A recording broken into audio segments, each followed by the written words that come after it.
ආයිබෝන් කියලා පිළිගන්නවා අපේ YouTube channel එකට ඔයාලා සියලුම දෙනා. අද මම මේ වීඩියෝ එකෙන් කතා කරන්න බලාපොරොත්තු වෙන්නේ CCTV කැමරා පද්ධතියකට ඉන්ටර්නෙට් පහසුකම ලබා දුන්නොත්. ඒ කියන්නේ අන්තර්ජාල පහසුකම ලබා දුන්නොත් මොනවද ඔයාලට හම්බ වෙන වාසිය කියලා. මෙන්න මේක තමයි අද දවසේ අපි මේ වීඩියෝ එකෙන් කතා කරන්නේ. මොකද්ද?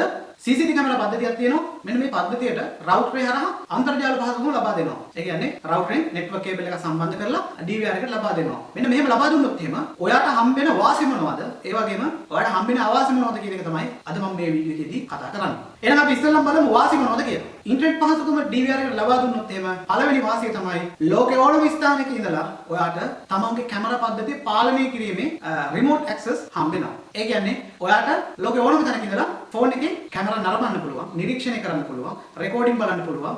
ඒ කන්ට්‍රෝල් පහසුකම් හැම දෙයක්ම ඔයාට හිමි වෙනවා. ඉතින් මෙන්න මේ දේවල් ඔයාට සිදු කරගන්න අවශ්‍ය වෙනවා නම් ඔයාට සිද්ධ වෙනවා අන්තර්ජාල පහසුකම ලබාගෙන මේ පද්ධතියට මේ පහසුකම ලබා දෙන්න වෙනවා. එහෙනම් අපි බලමු දෙවෙනි කාරණාව මොකක්ද කියලා. දෙවෙනි එක තමයි අපිට පුළුවන් motion detect notification on කරලා තිබුණොත් එහෙම ඔයාගේ ෆෝන් එකට ඉන්ස්ටෝල් කරලා තියෙන Hikvision වෙන්න පුළුවන්, Xme වෙන්න පුළුවන්. ඒ කැමරා පද්ධතිය නිරීක්ෂණය කරන ඇප් එකේ notification on කරලා තිබුණොත් එහෙම කැමරාවල motion detect වැඩ කරන හැම අවස්ථාවකම notification ලබා ගන්න පුළුවන්. ඒ කියන්නේ motion detection වෙන්නේ යම් කිසි කෙනෙක් ඇතුල් වීමක් සිදු වුණොත් නේ. අන්න ඒ අවස්ථාවේදී ඔයාට දැනුම් දීමක් කරනවා. ඔයා ලෝකෙ කොහේ හිටියත් මෙන්න මේ විදිහට සෙලවීමක් සිදු වුණා. මෙන්න මේ වගේ පුද්ගලෙක් ඇතුල් වුණා කියලා notification එකකින් ඔයාට දැනුවත් කරනවා ලෝකෙ කොහේ හිටියත්. ඉතින් මේ පහසුකමත් ඔයාට වාසියක් විදිහට තමයි සලකන්න වෙන්නේ. අන්තර්ජාල පහසුකම DVR එකට ලබා දුන්නොත් තමයි මේක ඔයාට හම්බෙන්නේ.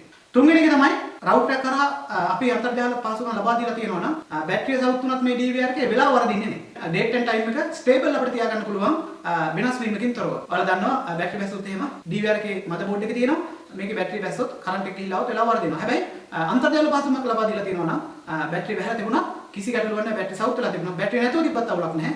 ඔන්න එච්ච ගමන්ම NTP ඔප්ෂන් එක enable කරලා තිබුණොත් අන්තර්ජාලය හරහාම මේ වෙලාව නිවැරදි කරනවා. අපි ඒවා හදන්න අවශ්‍ය නැහැ. ඉතින් ඒකත් අන්තර්ජාලය නිසා හම්බ වෙන පහසුකමක් ලෙස සලකන්න පුළුවන්. ඒකත් වාසියක් විදිහට සලකන්න පුළුවන්. ඒ විතරක් නෙමෙයි හතරවෙනි කාරණාව තමයි ක්ලවුඩ් සේවාව ඔබට ලබා ගන්න පුළුවන් වෙනවා. ඒ කියන්නේ hard disk එකට අමතරව ක්ලවුඩ් එකට වීඩියෝ ෆුටේජස් රෙකෝඩ් වෙන්න සලස්වන්න පුළුවන් ක්ලවුඩ් සේවාව ලබා ගැනීමේ හැකියාවක් තියෙනවා.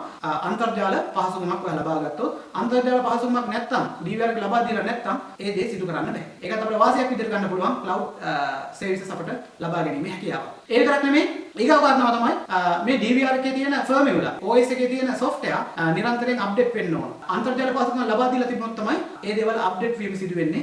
එහෙම නැත්නම් අපිට මැනුවල් ඒවා අප්ඩේට් කරගන්න සිදු වෙනවා. ඉතින් මේ ෆර්ම්වෙයර් වලින් තමයි අලුත් අප්ඩේට් ඇවිල්ලා OS එක අලුත් වෙන්නේ, එක ඔප්ෂන් හම්බෙන්නේ මෙන්න මේ දේවල් වලින්. ඉතින් ඒවා අපිට මැනුවල් අප්ඩේට් කරන්න ඕන නැහැ.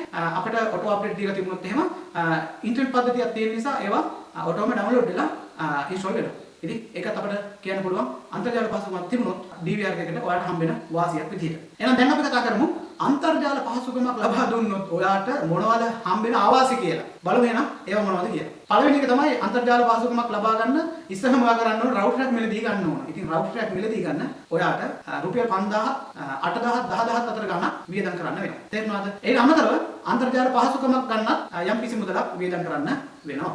ඉතින් ඒක අවශ්‍යක විදිහට සලකන්න පුළුවන්. මොකද ඔයාගේ මිල මුදල් වැය වීමක් සිදු වෙන නිසා. ඒ විතරක් නෙමෙයි මාසිකව ඔයාට නැවත මේ බිල් ගෙවන්න වෙනවා. ඉතින් අන්තර්ජාලයට අපිට මාසිකව බිලක් එනවනේ නේද? ඩයලොග් SLT මේ වලින් බිලක් එනවා. එහෙම නැත්නම් අපිට පැකේජ් එකක් විදිහටත් මේක පාවිච්චි කරන්න පුළුවන්. ඒත් අපිට මාසෙන් මාසෙට ඒ පැකේජ් එක දාන්න මිල මුදල් වැය වෙනවා. ඒ කියන්නේ මේ අන්තර්ජාල සේවාව නඩත්තු කරන්න අපිට වියදමක් යනවා. ඉතින් ඒකත් අපිට අවශ්‍යයක් විදිහට තමයි සලකන්න වෙන්නේ. ඒ විතරක් නෙමෙයි මේක බොහෝ දුරට සිදු වෙන්න පුළුවන්. අන්තර්ජාල පහසුකම් තියෙද්දි රිමෝට් ඇක්සස් තියෙනවනේ.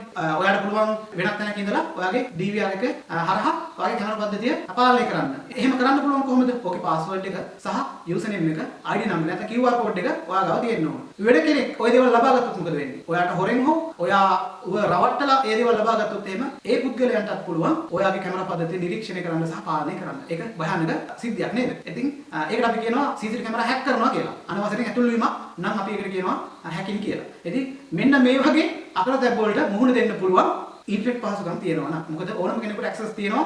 ඕන වෙන්නේ ඔයාගේ DVR එකේ ඇක්සස් වලට අදාළ පාස්වර්ඩ්, යූසර් නේම් සහ ID නම්බරය විතරයි. ඒ දේවල් හම්බුනොත් ඔයාගේ කොහොම හරි ලබා ගත්තොත් එහෙම ඕනම කෙනෙකුට පුළුවන් ඔයාගේ DVR එකට ඇතුල් වෙන්න කැමරා පද්ධතිය පාලනය කරන්න හැකියාවක් තියෙනවා. ඉතින් පෞද්ගලික කාරණාවක් නෙමෙයි මේක. කැමරා පද්ධතියක් හයි කරන්නේ පෞද්ගලික ආරක්ෂාවක් වෙනුවෙන්. ඉතින් තවත් කට්ටිය මේක බලනවා කියලා කියන්නේ ආරක්ෂාව අනුතරේ කියන එක. ඉතින් ඒ භයානකත්වයේ තියෙනවා. ඉතින් ඒකෙන් පරිස්සම් වෙනවා නම් ඒ පාස්වර්ඩ් පිටට දෙන්නේ නැත්නම් ඔයාලට ඒ අනතුරෙන් වැළකෙන්න පුළුවන්. හැබැයි නොදැනුවත්කමින් හෝ ඒ දේවල් වුණොත් එහෙම ඒක අපිට අවාසියක් විදිහට තමයි ගන්න වෙන්නේ. ඒ නිසා මෙන්න මේ අවාසිය තියෙනවා අන්තර්ජාල පහසුකම් ලබා දුන්නොත්. ඉතින් මේක ඔයාලට ප්‍රශ්නයක් නම් ඔයාලට පුළුවන් අන්තර්ජාලයට වගේ DVR එක සම්බන්ධ නොකර ඉන්න. එහෙම වුණොත් එහෙම වෙන්නේ නැහැ. හැබැයි එහෙම වුණොත් අර ඉස්සෙල්ලා කියපු වාසි ටික ඔයාලට හම්බෙන්නේ නැති වෙනවා.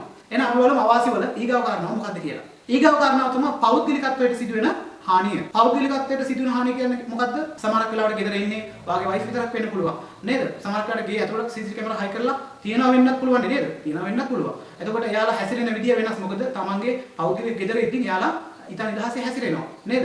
පෞද්ගලිකත්වයේ පිළිබඳව කිසිම තැකීමක් සිදු කරන්නේ නැහැ. මොකද ඒ ගෙදර එයාගේ නිසා. එතකොට ඒ හැසිරෙන දර්ශන වෙනත් කෙනෙක් නැරඹුවොත් වෙනත් කෙනෙක්ගේ අතටපත් වුණොත් එහෙනම් මොකද වෙන්නේ? ඉතින් අර හැක් වීමකින්ම තමයි මේ දේවල් සිදු වෙන්නේ. ඉතින් ඒවා වෙනත් කෙනෙක් අතටපත් වුණොත් එහෙම ඔයාගේ ප්‍රයිවසි එකට, ඔයාගේ පෞද්ගලිකත්වයට ඒක හානියක් වෙන්න පුළුවන්. මොකද ඔයාගේ පෞද්ගලික දේවල් හොරෙන් බලනවනේ. එතකොට අපි කැමතිද අපේ පෞද්ගලික දේවල් තව කෙනෙක් හොරෙන් බලනවා? එහෙම කැමති නැහැ. ඒක අපි කියනවා අපේ පෞද්ගලිකත්වයට සිදුවෙන හානියක් කියලා. පෞද්ගලිකත්වයට සිදුවෙන හානිය සිදු වෙන්න පුළුවන් අන්තර්ජාල පහසුකමින් මේක අවාසියක් විදිහට තමයි සලකන්න වෙන්නේ. ඉතින් මේ දේවල් නොවෙන්න වග බලා ගන්න පුළුවන්. ඉතින් එහෙනම් අන්තර්ජාල පහසුකමක් තියෙන කෙනෙක් ඉතින් පරිස්සමින් මේවා භාවිතා කරන්න ඕන නේද? ඉතින් ඒවා පාවිච්චි කරනවා ඊට හොඳ දැනුමක් ගන්න ඕන. Password, user name, ID numbers ඒවා පිටට දෙන්න හොඳ නැහැ. ඒවා තවත් කෙනෙක් අතරපත් නොවන විදිහට ඒවා ආරක්ෂා කරගෙන ඔයාගේ කැමරා පද්ධතියේ සුරක්ෂිතභාවය රකින්න ඕන. එහෙම කරන්න පුළුවන් නම් ඔන්න කිසි ගැටලුවක් නැහැ. ඉස්සෙල්ලා කියපු වාසි ටික ඔක්කොම ඔයාලට ලබා ගන්න පුළුවන්. හැබැයි ඔයා ඒ දේවල් නොකළොත් එහෙම මම අර කියපු දේවල්